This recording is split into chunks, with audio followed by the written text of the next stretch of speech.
ፍቅር ከልጇ ጋራ ከቻሳ ብላለች። ፍቅር እንግዲህ ቆንጅዬ ልጅ ወልዳለች። አብዛኛው ሰው ሲጠይቃት ነበረ፣ ለምንድን ነው ክር ያላደረግሽላት? ለምንድን ነው አላስጠመቅሻትም እንዴ? ያላችሁ አብዛኞቹ ስትጠይቋት ነበር። እናም በውስጥ ጠይቄ የደረሰኝ በፊት አልተጠመቀችም ነበረ።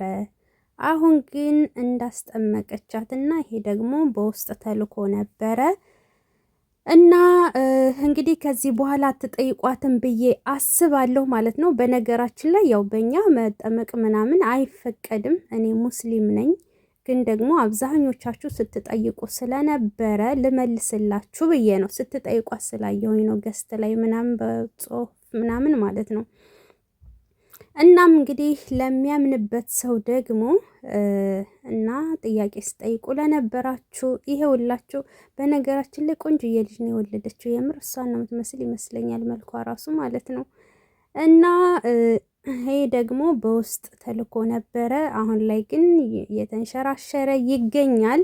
ለኔ በውስጥ ተልኮልኝ ምናምን ሳይሆን እሷ ጋራ የምትደዋወለው ልጅ ተልኮላት ነበርና ለዛ ነው ማለት ነው። ውድ ቤተሰቦቼ እንግዲህ ፈጣሪ ያሳድግልሽ ፍቅር። እውነት ለመናገር በጣም ምርጥና ቆንጅዬ ልጅ ወልደሻል። የምር እኔ ራሱ መውለድ አማረኝ። ልጅ በጣም ነው የምወደው፣ የምሬ ነው። መንታ ልጅ እወዳለሁ እና ለእኔም እንዲሰጠኝ ዱአ አድርጉልኝ ማለት ነው። ምርጥ ጸባይ ያላቸው ልጆች፣ ምጥ ደግሞ እንደ ምጥ የምፈራው ነገር የለኝም እና ምጤን ደግሞ ገር ያደርግልኝ ለሁላችሁም፣ ለሴቶች በሙሉ እና ወልዶ ለመሳም ያብቃን ሁላችንም። ልጅ ጥሩ ነው።